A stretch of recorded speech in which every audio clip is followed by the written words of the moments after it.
If you're like me, you have spent your precious evening hours doom scrolling on Reddit and YouTube, looking up how to fix a tragic, hard-stuck rank plateau.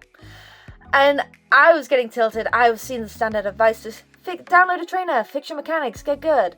And for me, that just meant downloading Aimlabs because it was completely free on Steam, Xbox, PlayStation, Android and iOS. It meant I could access it anywhere. But if you've opened up the app recently, you've definitely noticed Aimlabs Plus. It's $10 a month, and if you're anything like me, your immediate kind of corporate skepticism was probably like, why on earth would I pay for a aim trainer on a monthly subscription when the free version lets me hit dots just fine? And I wanted to research this video mainly because I was completely convinced that it was just a paid skin on features that you can already get for free. But I'd spent weeks feeling stuck. I wasn't getting much better. I was chaining comfort pick matches and I was just getting tilted without actually getting good. So I decided it's $10. I'm going to test out the premium tier for a month because I wanted to see if this data could actually help me break through my plateau or if I was just going to be setting money on fire for no reason. So this is a completely honest, no fluff breakdown of whether Aimlabs Plus is actually worth the $10. The good stuff and the not so good stuff. Before we take a look at the shiny paid stuff, I want to lay down the baseline reality here. You do not need to spend a single dime to train your mechanics seriously, no matter what game you play. The free version isn't some lightweight demo. You're going to get the actual core mechanics loop entirely unpaywalled. There's thousands of tasks on there, from grid shot, spider shot. There's custom community playlists, there's game profile sensitivity matching for basically every major shooter out there. What I didn't like about other tools like Kovacs or AimBeast is that you get charged an upfront entry fee just to access these kind of basic tasks.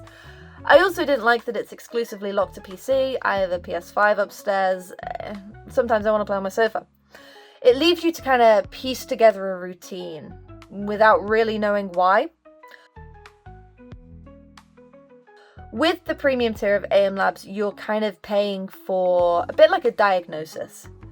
I like to think of it as the free tier is like a gym, and Aimlabs Plus is a bit like a PT who's going to sit next to you with a clipboard and track every single muscle twitch to figure out why you keep goofing.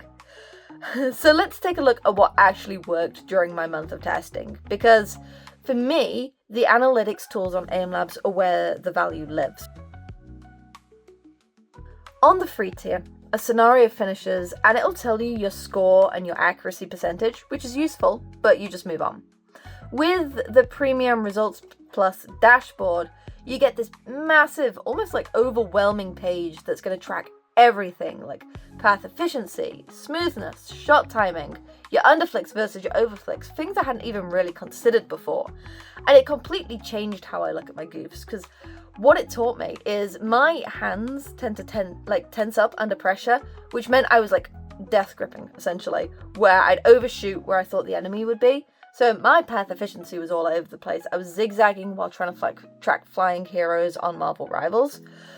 I was pleasantly surprised with the AI aim coach as well on the paid tier. Now, it bugged out a couple of times. It couldn't answer every single thing that I asked, but it had pretty decent knowledge. Once I figured out the dashboard and where everything kind of lives, it was pretty helpful. What I was really impressed with, that it instantly caught my vertical path efficiency, and it gave me custom task tuning drills. There was one which was like a shrinking target size and changing your speed vectors, which actually forced my hand to stabilize during its deceleration phase. Instead of me just spending hours guessing what community spreadsheet I needed to download or what I was doing wrong, the app automated that troubleshooting. That for me is worth $10 a month. It just cut out that random grind and made my 15-minute warm-up really super focused on what I personally needed to do to get good. But, of course, it's not all sunshine and rainbows.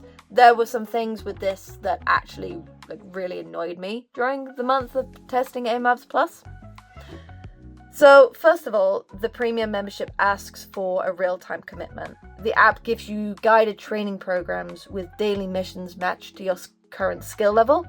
In theory, That's great because you don't need to decide what you're going to practice that day. It just gives it to you.